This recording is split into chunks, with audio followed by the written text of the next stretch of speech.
What's up, guys? Coach Vassar. Thank you for joining me with OTF Audio Daily Beats. Appreciate you tuning in, listening to me talk about these workouts. As always, if you're new, thank you for being here. If you have any feedback, let me know. If you find value in these, information is in the description to support me. We're going to break down Monday, April 14th. This will also repeat on Tuesday, April 29th. We're going to see endurance on the treads, strength on the rower, power on the weight floor. The 2G is done as a switch template. 3G is done as a regular 3G. We'll talk about the 2G, talk about the 3G, and then get you on out of here. So key concepts for today on the treads. You'll hit the treads twice. It's all about endurance. Today is all about pushing you. On the rower, you're on the rower twice as well. Rack up distance in 12 strokes while locking in at a steady 24 stroke rate. Stay powerful, stay consistent, and let's see those meters climb. On the floor, we're gonna unleash your power. Each floor block kicks off with an explosive move followed by a loaded version to build strength. More with intent, move with intent, bring the energy, and let's crush it. Dumbbells are gonna be needed for today, and that's about it. You can hear my little guy. My wife's got him right now while I'm doing this. Anyways, switch template, 2G. So if they start on the treads, they're gonna do tread, floor, tread, floor. If they start on the floor, floor, tread, okay? Either way, this is gonna be a very tough workout, looking at it on paper. I'll talk in the perspective of someone who's started on the treadmill, and then kind of go from there. So looking at the treads, you have 10.5 minutes. There is 2 minutes to transition to go to the floor. They'll do their 2 floor blocks. There's another 2 minutes to go back to the treads. Second tread block is 11.5 minutes.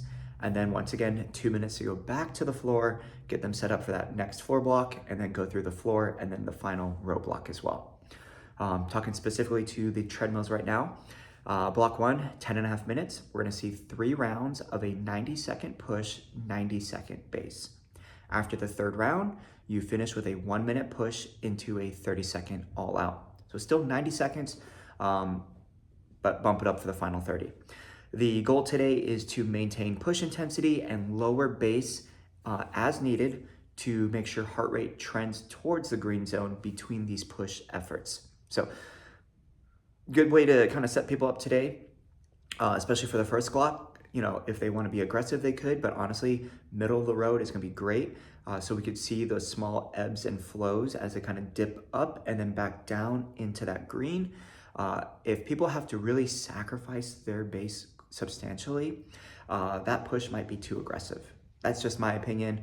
On it, of course, it says adjust the base, but when I look at this and I try to coach it for people, even though base is fluid, it shouldn't vary too much.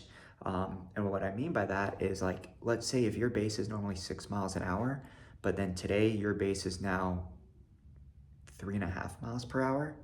Like, you're just straight up walking. Like, that's not a base anymore. You're just taking a walk recovery.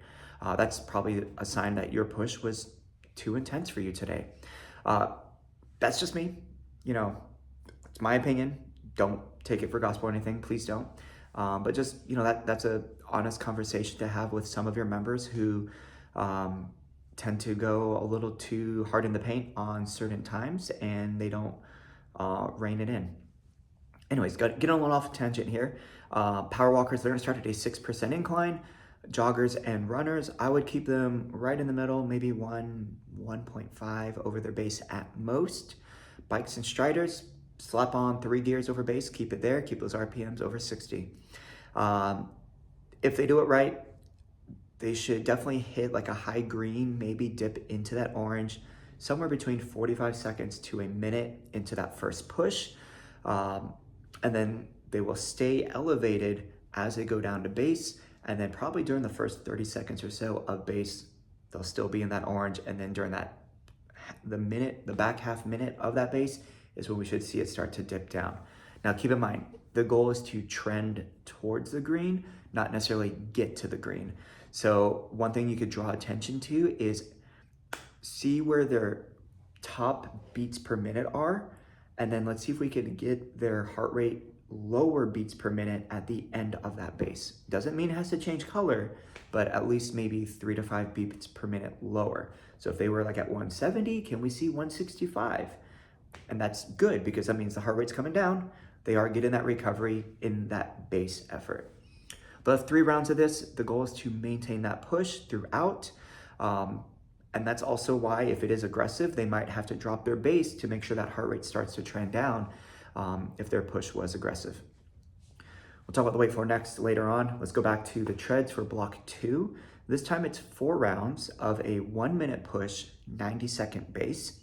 After the 4th round, they have the same finisher with a 1-minute push into a 30-second all out. Now, they recommend for the members to use their 90-second push from block 1 in this block.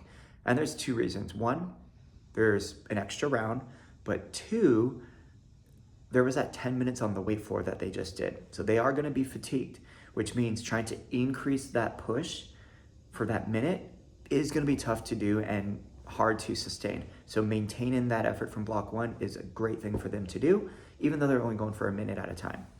Otherwise, same thought philosophy applies here.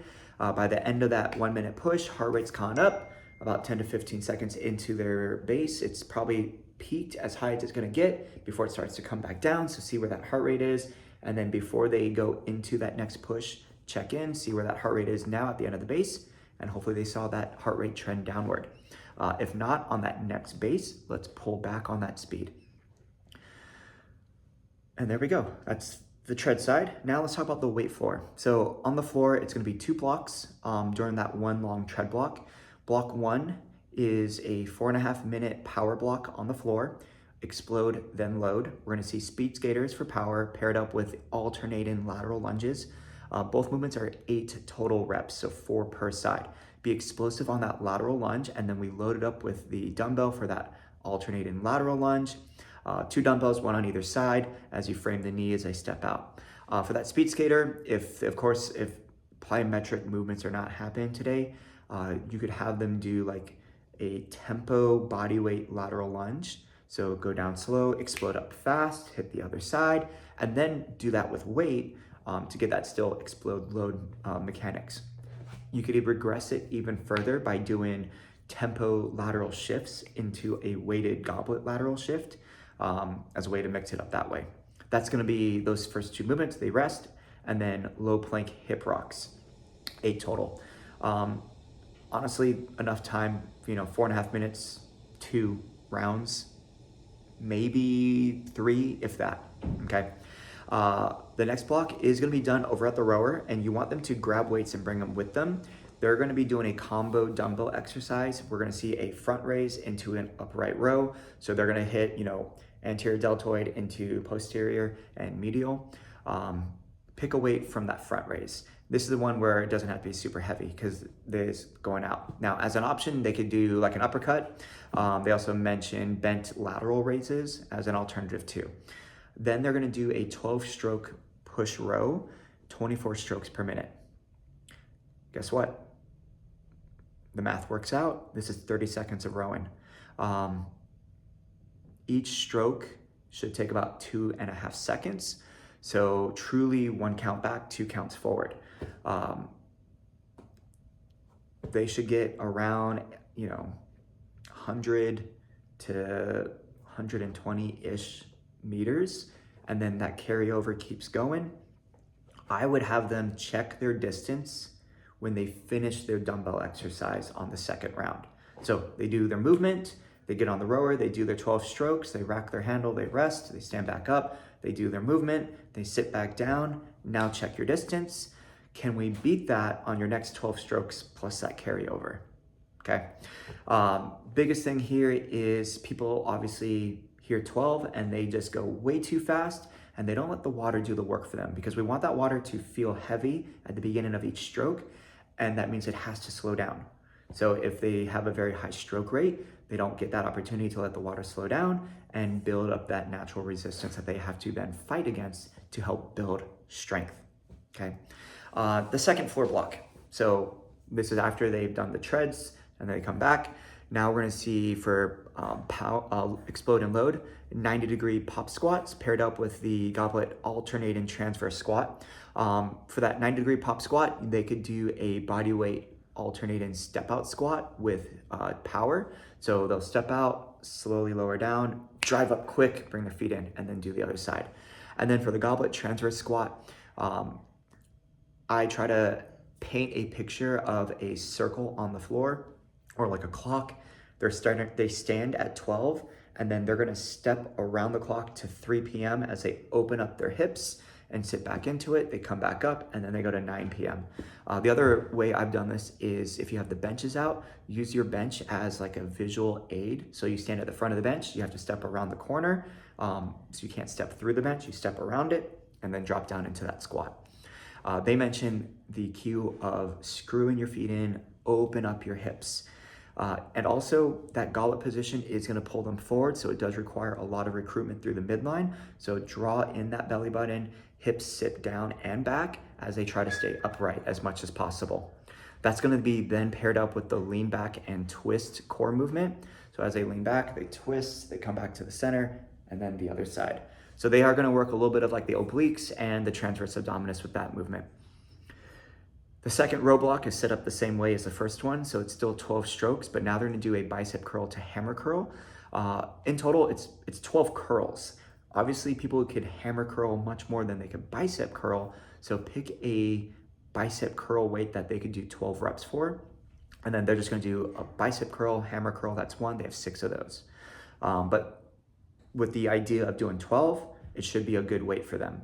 Obviously, fatiguing out the grip and the biceps before they do the row requires more leg drive to be able to keep that intensity up. So, cue into the idea of focusing on pressure through the foot plates, driving back with their legs rather than cranking on the handles. For this 4-minute block, it's not a lot of time here, so they'll probably get just through 2 rounds. And then they have the choice of either the dumbbell exercise or a 30-second all-out row for their finisher. When we look at the 3G, 1 long block on the treads, 2 blocks on the rower, 1 block on the weight floor. On the tread side, we're gonna see that 90 push, 90 base for 4 rounds. And then they finish with a 90 push into a 30-second all-out. Spicy. Same thing as block as a 2G, so maintain push intensity, lower base throughout to make sure heart rate trends downward. Same philosophy applies, start something conservative, middle of the road, maintain it throughout. Bikes and striders, 3 gears over base, and alternate between that and their regular base. Rowers, we're gonna see 2 blocks, 10.5 minutes for block 1. You'll set them up for the second block during the final 90-second base on the treads. Now in block 1, they're gonna do a 2-minute stored program, and they're doing a 2-minute push row at 24 strokes per minute. So 48 total strokes, 12 strokes every 30 seconds. Whatever helps keep people engaged, and they're trying to collect as much distance as they can, and that's gonna be paired up with 2 med ball exercises. They're gonna have the calf raise with angled press. So as they come up, they'll go up to the calf raise. As they're still up nice and tall, press, drop back down to the heels. Then they're gonna have 8 reps of a split squat hold tricep extension per leg, 16 reps. Because of the long 2 minutes of rowing and essentially 3 med ball exercises, 1 round is gonna eat up a lot of time. They'll probably only get 3 actual rounds through. They might start a 4th round. Whatever their best distance was in block 1, that is their goal to try to match or beat in block 2, where they have an extra 2-minute row, but it's gonna be timed up with the treads. So they're gonna do the stored programs again. They'll do a 90-second push row when the treads start their final 90-second push, and then they'll do a 30-second all-out row when the treads do their all-out. However, they are still at 24 strokes per minute. So the change is gonna be from that leg drive as they push back harder, really recruit the thigh muscles and explode back with those legs like you're trying to jump off the foot plates. On the weight floor, it is going to be both of the explode and loads. They're gonna do 2 rounds of the first one. So speed skater, lateral lunge, rest, hip rocks, do it again. Then they go to the next one of the pop squat, goblet transverse squat, rest, lean backward twist, and then do it again for a second round. And then when you finish that, they will do all of the movements as one big block. And then they will do a 2.5 minute finisher here, where they will do a minute of bicep curl to hammer curl, and then a minute of front raise to upright row. And then they will increase intensity for the final 30 seconds. So actually, I take that back. The buyout is just 2 minutes straight. So you'll start this with the treads and the rowers. Obviously, a minute into that push is when the weight floor needs to switch their movement, so that they'll do it for that last 30 seconds of the push and then 30 seconds of the all out. So that's how it should go. All right, so buyout is during the final 2 minutes, a minute of the first movement, a minute of that second movement, and then they're done. All right. Other than that, that's all I got for you guys. Final key of advice is when it comes to the first explode and load, because we're moving laterally, make sure everyone is facing the same direction. And that way they don't run into each other. Also, if depending on your room layout, remind people to not actually stand in line with someone, stagger themselves so that way they have their own lane if they're all kind of facing the same direction. So my studio is set up where the weight floor is set up as 1 through 13. So we could kind of stagger front to back this way with the mirror right here. So like the odd stations are closer to the mirror, then the even stations are back a little bit, and I make them all face that way, so they're going towards the mirror this way. So of course every studio is a little bit different, but that's what works for my location. Any questions, let me know. Any feedback, give me that heads up. If you find value, as always, please give me that support. I love it. Thank you so much. It keeps me doing this. And of course helps share my knowledge with you guys. Coach you down.